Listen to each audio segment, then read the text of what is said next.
Good day, everyone. Our discussion for tonight is about dilution of solution. For when you say dilution, it is the addition of the solvent in order for you to decrease the concentration of the solute in your solution. And always remember that the amount of the solute will always stay the same. Let me reduce this one. And this will be your formula for dilution. C1V1 is equals to C2V2. Okay, so let's check. So for our problem solving for the dilution problem, for number 1, we have 175 ml of 0.18 molar solution, which is diluted with 400 ml water. And the question is, what is the concentration of the final solution? So for number 1, you're given, let me just go to the solutions already. So V1 is equals to 175 ml. And then your C1 is equals to 0.18 molar. And the volume of water here is equals to 400 ml. Now, what is required is the C2. So for your solution, you have to use this formulas, the dilution formula. So for C1, you got it 0.18 molar. Let me just change that. So that's molarity. And then the V1 is 175 ml. Then your C2, we don't have it, so that's the required. The V2, we don't have V2 yet, but we can calculate it. V2 is equals to V1 plus the volume of water.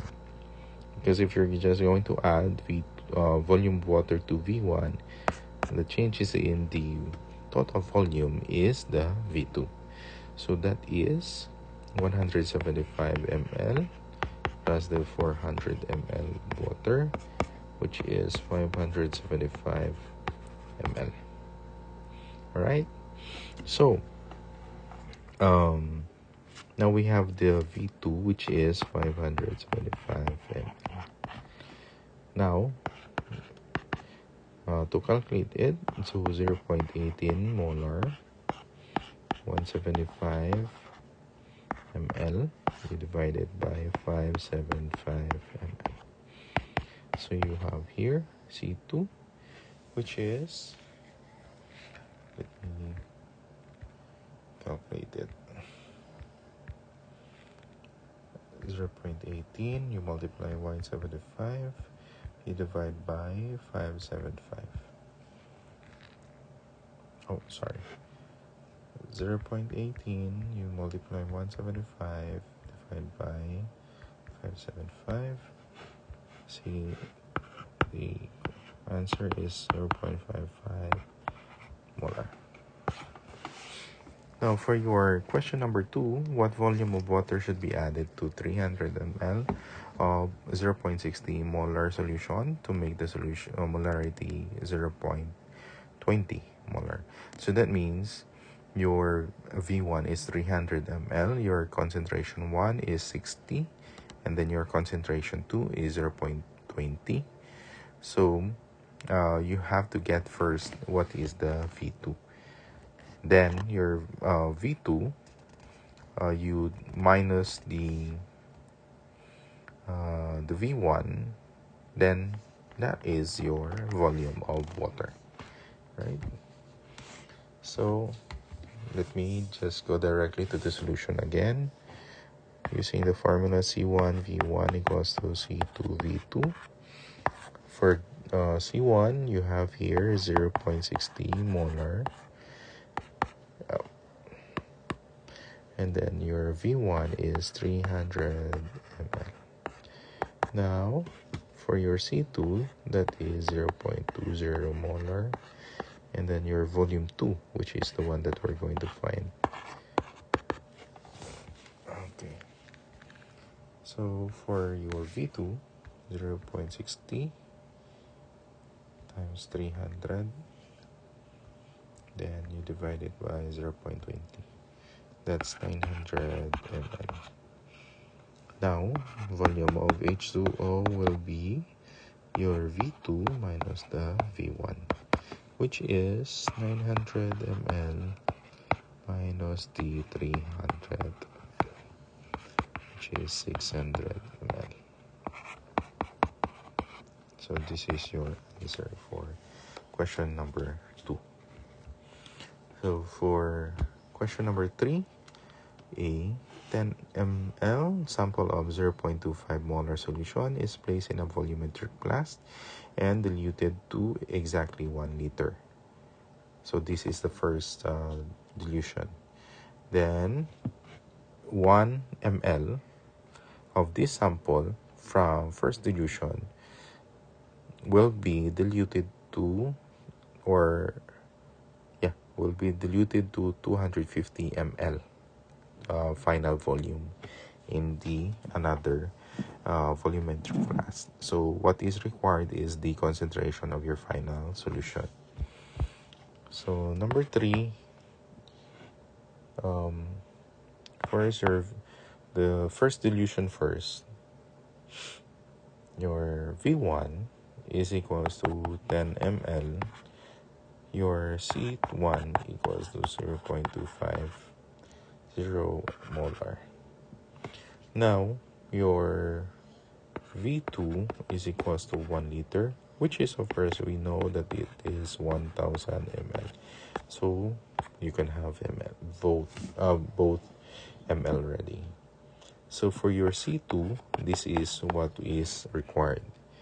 C1 V1 equals to C2 V2. So for C1, 0.25 molar, and the V1 is 10 ml. This is C1, this is V1. V2 is 1000 ml, then the C2. So for C2, we have 0.25 times 10 by 1000. 0.0025 molar. Okay, so this will be your first dilution. In that case, let's just use subscript, so because you're going to do the second dilution. On the second dilution, the C2 is still the initial concentration. So let's just put subscript, so we will have a differences. So that is C2A for the initial first dilution, and then this is also equal to C2B, which is the second dilution.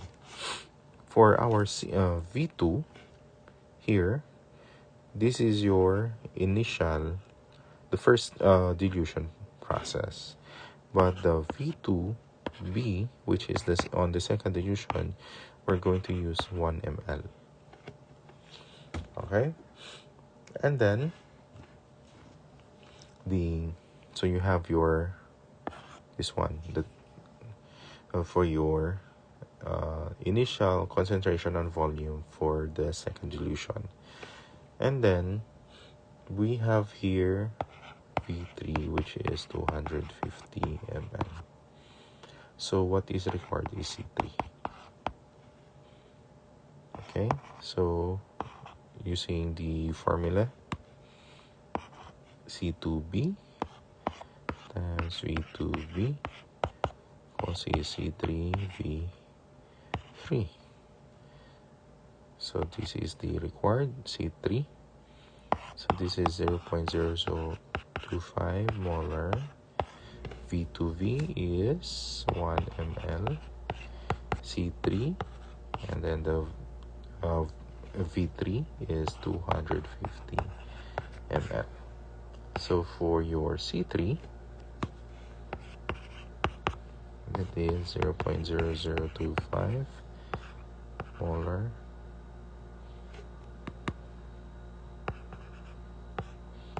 times 1 ml. You divide it by 250 ml. Right?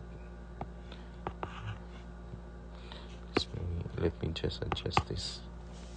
Okay, so cancel the both ml. What remains is the molarity. In that case, your C3 is, calculating it now, 0.0025. You multiply it by 1, still the same. You divide it by 250. It is 0.00001 molar. So this will be your final answer. All right. So let's go for mixing of solutions. So for mixing of solutions, we're going to use this formula. The first solution, C1 V1, and then for the second solution is C2 V2. Your final solutions will be final concentration CF, then the total volume VT, V sub T. Okay, for the question number 1, a 2 ml of 0.1 molar solution of potassium permanganate is mixed with 3 ml of 0.8 molar solution of potassium permanganate. In this, you're just going to calculate the final concentration of the solution. You're just going to assume that the volumes are additive. So let's go. So for number 1, I'm going to go directly to the solutions again. So that's 2 ml for the V1, 0.1 molar for the C1, and then 3 ml also V2, and 0.8 T molar is C2. The VT, V sub T, the V sub T, we can just calculate it, so that's easy. Then the CF afterwards. Okay, so this is the final required. Going to the solution. So formula V1 C1, or let me just C1 V1 plus C2 V2 equals to CF V total. So for VT first, you're just going to add V1 plus the V2. So it's very easy. 2 ml plus the 3 ml, it's 5 ml. Alright? So you have already 5 ml for the VT. So let's go back so you can get the CF. C1 is 0.1 molar. The V1 is 2 ml plus the V2, which is 3 ml. Concentration is 0.80 molar CF, and then the 5 ml. All right. So this is 0.2 plus here 3 times 0.80, that is 2.4, then CF, and 5. So that is 2.6. You divide it by 5. That's your final concentration, which is also, let me calculate. So the final answer is 0.52 molar. Okay, So going back for the second question, 40 ml of 0.15 molar HCl was mixed to 60 ml of the unknown concentration. So C2 is unknown, and then the resulting solution has a concentration of 0.25, and you don't know the volume yet, but you can still calculate the volume. All right. So for number 2, you get 40 ml is your V1, 0.15 molar for C1. But your 60 ml is your V2, and then the C2 is unknown. Vt is, you can still calculate it. Then the final concentration, 0.25 molar. Now for the final concentration first, you have here V1 plus V2, which is 40 ml plus the 60 ml is 100 ml. Now, going back for the formula, C1V1 plus C2, V2 equals to CFV total. So, you got C1, V1, C2, V2, and then the V total. So, for the final calculation, 0.15 molar times the V1, which is 40 ml. Then, you add C2, which is unknown. V2 is 60 ml, and CF 0.250 molar. Oops. And then the VT is 100 ml. All right. So what should you do? You transfer this to the other side of the equation. So C2 equals to 60 ml equals to 0.250 molar times 100 ml. You divide it, 0.15 molar times the 40 ml. In that case,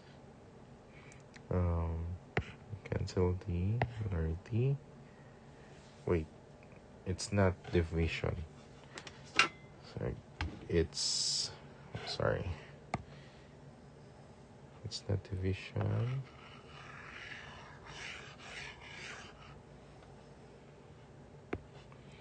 So you 260, you minus it.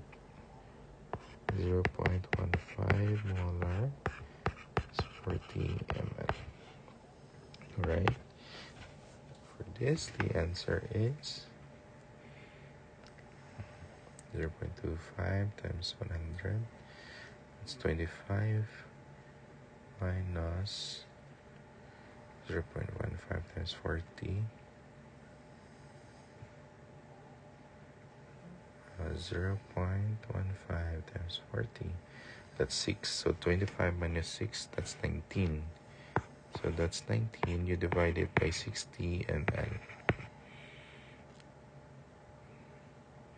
So this is molar times ml. So you cancel the ml. What's remain is the molarity. So that's 19 divided by 60, 0.317 molar. That's your final answer. And that is for today, dilution and the mixing of solution.